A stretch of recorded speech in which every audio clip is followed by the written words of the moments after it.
one of the things that we have to do is speak to the obvious message that's there, what they're saying. And I think all of us, as followers of Christ, need to be careful. One of the things we need to be careful of is being sucked into the political back and forth that tends to contaminate the solutions.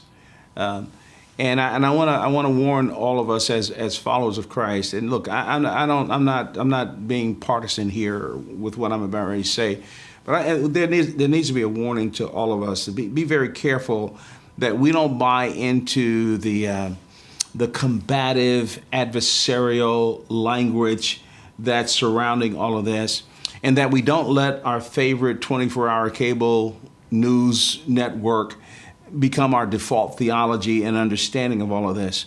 I think as followers of Jesus Christ, we need to maintain a higher altitude over these issues and view these issues not through some editor or somebody else or talking head, but view them through the lens of the Scripture that speak of the dignity of everyone that bears the image of God.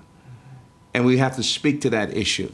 And I think and we need to help our kids think distinctively biblically about this and help them to have an informed mindset, not to shy away from it and say, well, whoever is devaluing any life is flat out wrong. To go down the street screaming racial epithets is wrong, period. There's no verbal erasers there. There's no howevers or dashes or parentheses. That's wrong.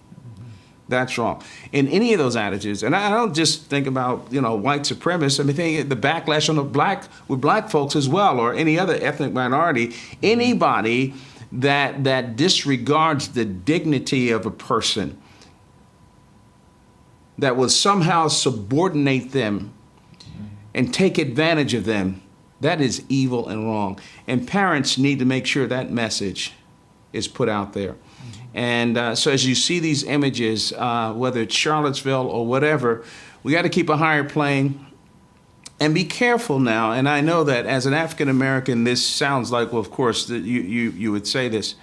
But I think we need to be careful that we don't let somebody else neuter the issue by making moral equivalents that don't exist.